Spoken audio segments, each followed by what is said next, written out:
আপনি তাকান আমাদের এই যে প্রতিবেশী, ওরা আজ 2 দিন ধরে কি চালাচ্ছে দেখছেন না? ওরা পাকিস্তানের বর্ডারে মার খায়, ওরা চীনের বর্ডারে মার খায়, ওরা নেপালের বর্ডারেও মার খায়, ওরা মায়ানমারের বর্ডারে মার খায়। আর আমাদের নরম পেয়েছে, আমাদের শুধু মারে।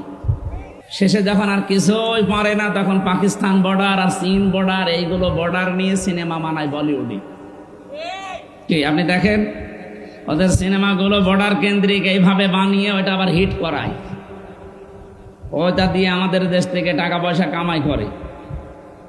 আমার মনে হয় এই জন্য ওদের সিনেমা জগতও বাদ দেওয়া দরকার, মুখ থুবড়ে পড়বে। ওরা আজ 2 দিন ধরে কি চালাচ্ছে দেখছেন না? যে কলকাতায় আর মুসলমানদের কোনো চিকিৎসা হবে না, কি হুমকি দিয়েছে। শেরে বাংলা ফজলুল হক এবং আপনাদের টাঙ্গাইলের মাওলানা ভাসানী, 2 জনের কথা দেখেছেন। জাতি যখন বুঝবে যে আমাদের এই প্রতিবেশী নামক এই হায়নারা আমাদের শত্রু, তখন জাতি ঠিক পথে থাকবে। তারা বুঝলো, আর আপনি এখনো পর্যন্ত বোঝেননি।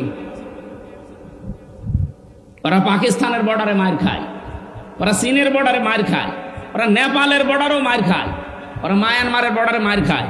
আর আমাদের নরম পেয়েছে, আমাদের শুধু মারে।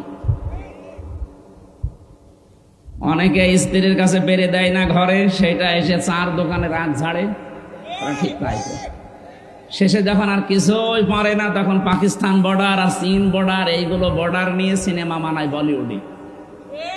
কি আপনি দেখেন ওদের সিনেমাগুলো বর্ডার কেন্দ্রিক এইভাবে বানিয়ে ওইটা আবার হিট করায়, ওটা দিয়ে আমাদের দেশ থেকে টাকা পয়সা কামাই করে। আমার মনে হয় এই জন্য ওদের সিনেমা জগতও বাদ দেওয়া দরকার, মুখ থুবড়ে পড়বে। ওরা আজ 2 দিন ধরে কি চালাচ্ছে দেখছেন না? যে কলকাতায় আর মুসলমানদের কোনো চিকিৎসা হবে না, কি হুমকি দিয়েছে। আজকে আমি প্রায় 45 মিনিট একটা টক শো শুনলাম সকালবেলা ফজরের নামাজ পড়ি। ওরা যে ভীতি অবস্থায় আছে, ভীতিপূর্ণ অবস্থায় আছে, ওদের সবচাইতে বড় ভয় না জানি 7 সিস্টার এখন ভেঙে যায় কিনা। ভেঙে যাবে, এটা নবীর ভবিষ্যৎবাণী আছে যে ভারত টুকরা টুকরা হবে গজওয়াতুল হিন্দের মাধ্যমে, আর মুসলমানেরা বিজয় হবে, ওরা সব পরাজিত হবে। যারা মারা যাবে ওরা বদরের ময়দানের মতো সম্মান মর্যাদা পাবে, যারা জীবিত থাকবে ওরা ঈমান নিয়ে মরবে। সুবহানাল্লাহ বলতে পারেন না? এই জন্য আমরা মরলে শহীদ, বাঁচলে গেছি, কোনো ভয় নেই। কিন্তু আপনি তো মরলেই জাহান্নামে।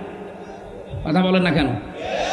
প্রতিবেশী আছেন, প্রতিবেশীর মতো থাকবেন, এমন কিছু করতে যাবেন না নিজের অস্তিত্ব আবার হারিয়ে ফেলেন। আমি কথাটা নরম ভাষায় বললাম, কিন্তু এইটাই দেখবেন কালকে প্রচার হবে। কি হয়েছে অথচ কিছুই না।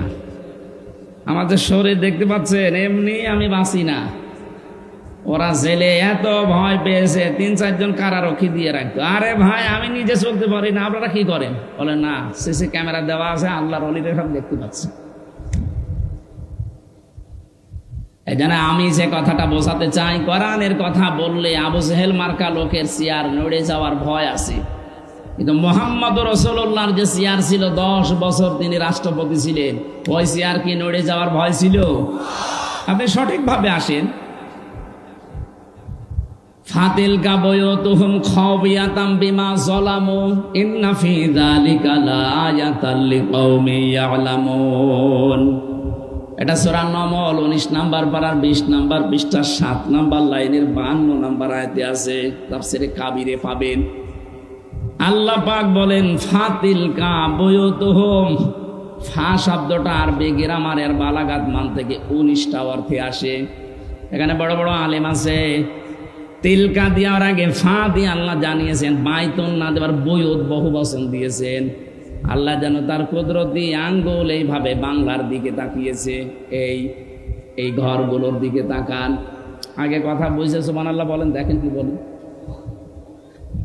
আল্লাহ পাক বলেন, এই যে ঘরগুলো আপনি দেখেন না, এই ঘরগুলো আমি উজাড় গৃহ বানিয়ে দিয়েছি, জনশূন্য করে দিয়েছি।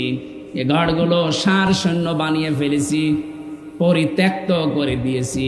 খাওবিয়াতান বিমা যালামু, জুলুমের কারণে। এই আয়াতটা যে কত বাস্তব, তার বাস্তব প্রমাণ 2024-এর 5 আগস্ট।